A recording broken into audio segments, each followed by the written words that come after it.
Hi, I'm James Maguire, and today we're talking about where the cloud market is going. A very hard subject to keep up with. To discuss that, I'm joined by someone who knows a lot about the topic. With me is Keith White, General Manager, HPE Greenlake Cloud Services. Keith, thanks for joining us today. Hey, fantastic to be here. Thanks so much, James, for having me. I'm excited. So your job title suggests that you've got to actually keep up with the cloud market, which I don't, I mean, I try to do the same thing myself, but of course we've got public cloud, private cloud, we've got multi-cloud. Of course, everything Yep. needs to be, native cloud. There, we talk about lift and shift, and that's not, some people frown on that. So there's just a lot going on. Even here in 2021, we're still figuring out the cloud. I thought several years ago, I thought we would be an all old hat by now, but certainly it is not. So what do you see from your vantage point? What are a couple of key trends that are going on in the cloud market these days? Yeah, it's actually a great point, and you're right. The big things I'm seeing are sort of threefold. One is it Mhm. is a multi-cloud world. Most and many customers are running multiple clouds, and so Hmm. now they basically have all four clouds: Wow. GreenLake, AWS, Azure, and so they're saying, "Hey, how do we manage that multi-cloud?" Yeah. The second one that I think is really interesting is the world is hybrid. So I think there is a big push, at least I know when I was at Microsoft, I was trying to get everyone to move to the public cloud. Right. But IDC will tell us, hey, look, 70% of apps and data are on and will stay on-prem. Uh, Hmm. we're seeing, real need for data and applications to stay local because of latency, Mhm. app gravity, app entanglement, Right.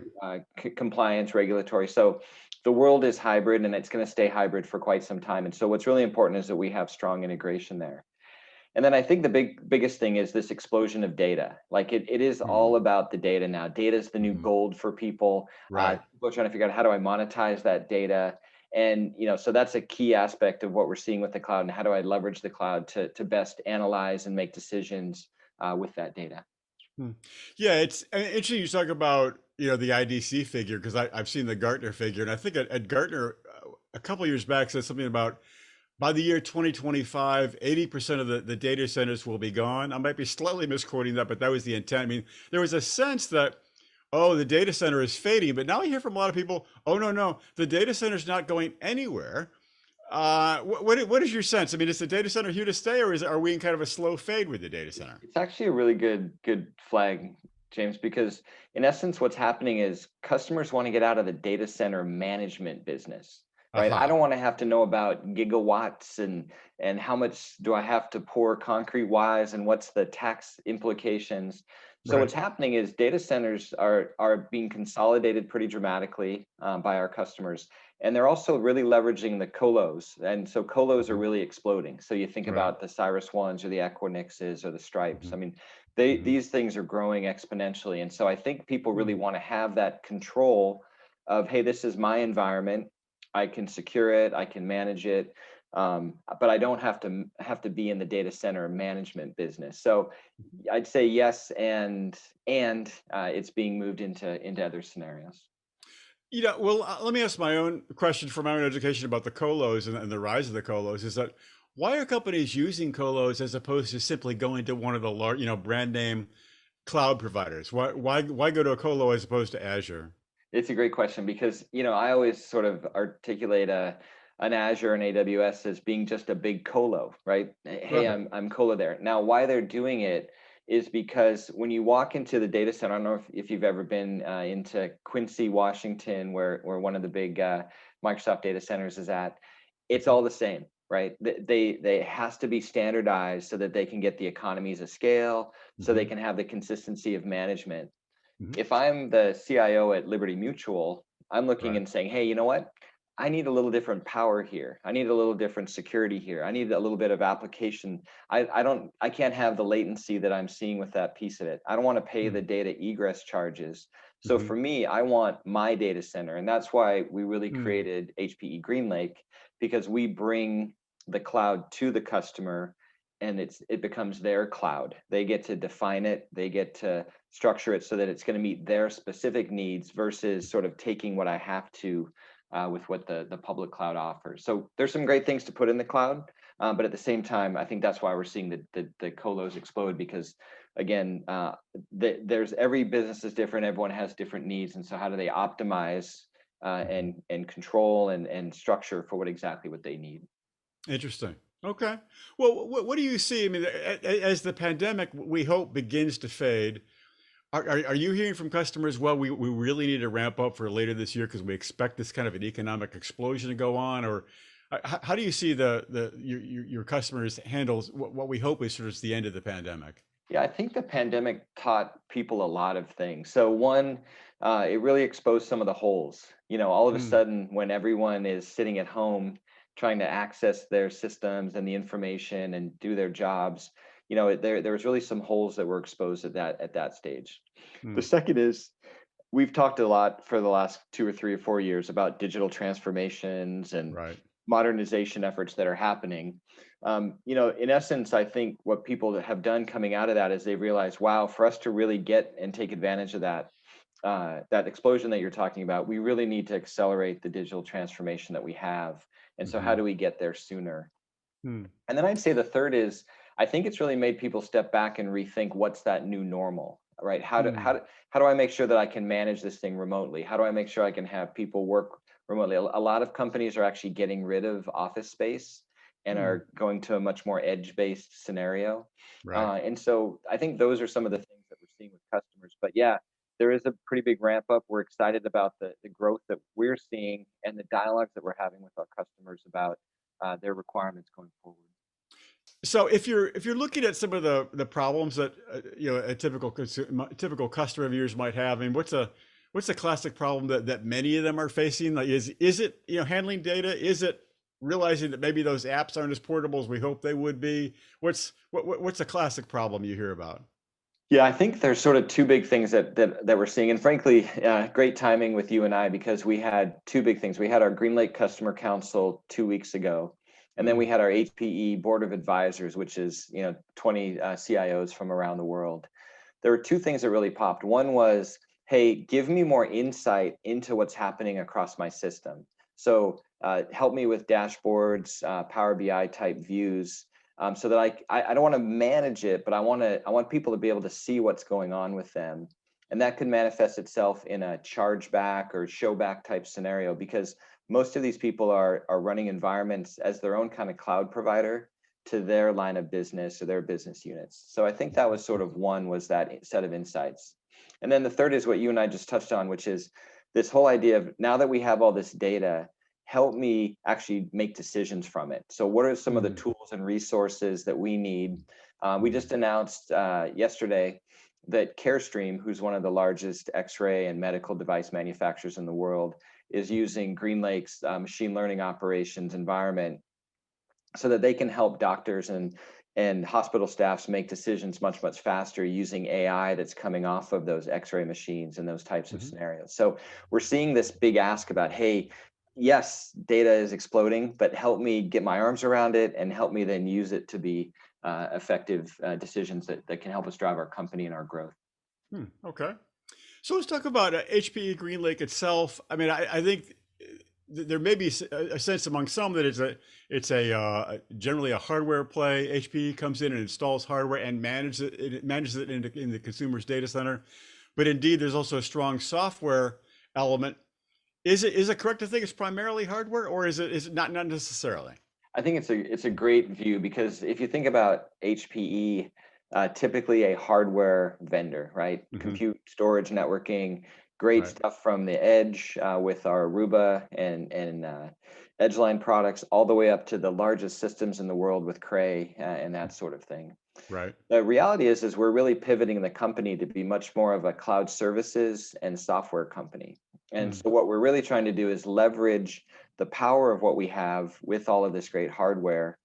And I don't know if you know, but we have about a 16,000 person Point Next services organization, which does all of the installs and the Hmm. integration, and Hmm. then lands the systems and then supports them as they go forward. Okay. But we take all of that and we provide that as a cloud service to our customers so that if they want to do machine learning operations like we talked about, or SAP, or VDI, or maybe I'm a hospital and I require electronic medical records in a Hmm. secure scenario, I can do that with confidence with GreenLake. So yes, we're really broadening much more into GreenLake and HPE as a whole being much more about software and cloud services, where that hardware really supports it in an optimized way for the customer. Are there scenarios where customers are hiring HPE to come in and simply install and manage software, and there really is almost no hardware in the deal? Yeah, one of the things that we did the last 2 or 3 years is we acquired a company called MapR that does a very Hmm. strong data file system, and also Yeah. a company called Blue Data. And Kumar Srikanthi, who is our CTO and leads our software business, he has architected with those resources and others a container platform that we call Esmeralda. And that Hmm. container platform provides very strong data capabilities as well as overall container capabilities. And so you're seeing us use Esmeralda as a way to help customers modernize their applications from a container standpoint, but also as they handle these large amounts of data. Wells Fargo is a great example where we're using Esmeralda and Greenlake to provide them all of the petabytes of data that goes through their systems on a daily basis for their regulatory requirements. Hmm. So I think what we're seeing is customers are consuming our software and cloud services, and the hardware itself is actually really supporting that. And at times we can use existing hardware, so the answer is yes. And then at Hmm. other times we can bring in modern and optimized hardware for their specific requirements. Hmm. It seems like we're in such a transition phase now where, companies really do have a foot in both worlds. They have a foot in-house, they have a foot in the cloud. They're looking towards the cloud, but they have an extensive in-house infrastructure. I mean, what would you say to those people who say, hey, companies don't try to like jazz up or improve your in-house, just move everything to the cloud. Don't even bring in, more things to the in-house infrastructure, which is sort of what HPE Greenlake is doing. I mean, why not just go strictly to the cloud as opposed to trying to bulk up your in-house infrastructure? Yeah, it's a really good point. The interesting thing, one of our CIOs at the board of advisors, she said, "Hey, the blush has come off the bloom with the public cloud. So we thought that we Hmm. could go a cloud first, cloud only, and Hmm. go and do that piece of it. But then we realized, wow, the egress charges that we have to pay for, or the way that we're being Hmm. licensed on how that's approaching it." So once they started to look at the economics of it and they looked at the efficiencies of it, they said, hey, it is going to be a hybrid world. And so Hmm. how do we optimize that? And so they're turning to us with Greenlake to say, hey, we can bring that cloud to you. You can get a consistent experience. You can do a holistic governance piece of it. And we're partnering with Microsoft and Azure Stack HCI. We're Hmm. partnering with Google and their Anthos implementation. We're partnering with Red Hat and OpenShift, SAP, Citrix, Nutanix, a Hmm. lot of these ISVs, because the solutions that the customers require, they want that to be fully integrated. So I don't see people saying, hey, we're going to try to do everything. I think the leadership of these organizations are now saying, hey, look, what's the best scenario? What's the most cost effective? What's the most efficient? What's the most productive for us? And Hmm. then they're saying, hey, HPE, help us look at this holistically so that we can go and do that. In fact, it's been really fun with Greenlake because, and I saw this at Microsoft too, when we were starting up the Azure business. Hmm. Customers are really looking to people to be partners, because in essence, we're basically helping them run, and in many instances, running their data center for them. And so it Hmm. goes from being vendor, transactional hardware, to being partner in solving these business challenges and these business strategies and implementing these things. So Hmm. It's really interesting. I do hear that from a lot of people that we want partnerships. We don't want to just be sold solutions, just actually partner with us. And I think it's partially because things have gotten so complex. We don't want just a transaction and then walk away. We need ongoing partnership with us. that's right. Let's take a look to the future. I think companies would like a glimpse of what might be going on because they've got to prepare for it. So if you look a few years out in terms of the future of the cloud, what do you forecast? Yeah, I see three things, and it's amazing that the on-premise cloud is growing significantly, along with obviously the public cloud. And the expectations that customers have, I think, are really threefold. So one Hmm. is they're going to want a fully integrated hybrid offering. They're not going to want to Hmm. have four different approaches. They're going to want to have an integrated approach. So I see the clouds coming together on that front. Hmm. The second is, I think with this explosion of data, you're really going to start to see more hybrid scenarios, right? Hey, well, maybe I want to store the data here locally so that it's secure and latency wise I have it, but I want to use the power of some of the cloud tools that are out there in order to really facilitate what I'm trying to do. We don't really see a lot of what I'd say hybrid scenarios. It's sort of like, hey, I'm running it in the cloud or I'm running it on-prem. So I Hmm. think that's the second one. And then the third is, I think you're just going to see an explosion of people no longer really talking about hardware speeds and feeds and really talking about the business outcomes and Hmm. the expectations they have for these different cloud services. So, we've sort of made that migration a bit. We used to talk, I'd say two couple years ago, we were talking about Azure X, this or AWS Y this, and I think that happens still. But I think you're going to start have people really talk about, hey, this is the outcome and the SLA that I'm expecting, Hmm. not feature technology, that sort of thing. So it's really about what the business outcome is. It almost doesn't matter. The underlying parts could come from several different sources, but it's all about really, of course, the bottom line. 100%, 100%. Yeah. Keith, I think you've said it. I very much appreciate you sharing your expertise today. I learned something, so thank you very much. Thank you, James. Thanks for the opportunity. And anytime I can come back and help, I'm happy to do so. So thanks so much.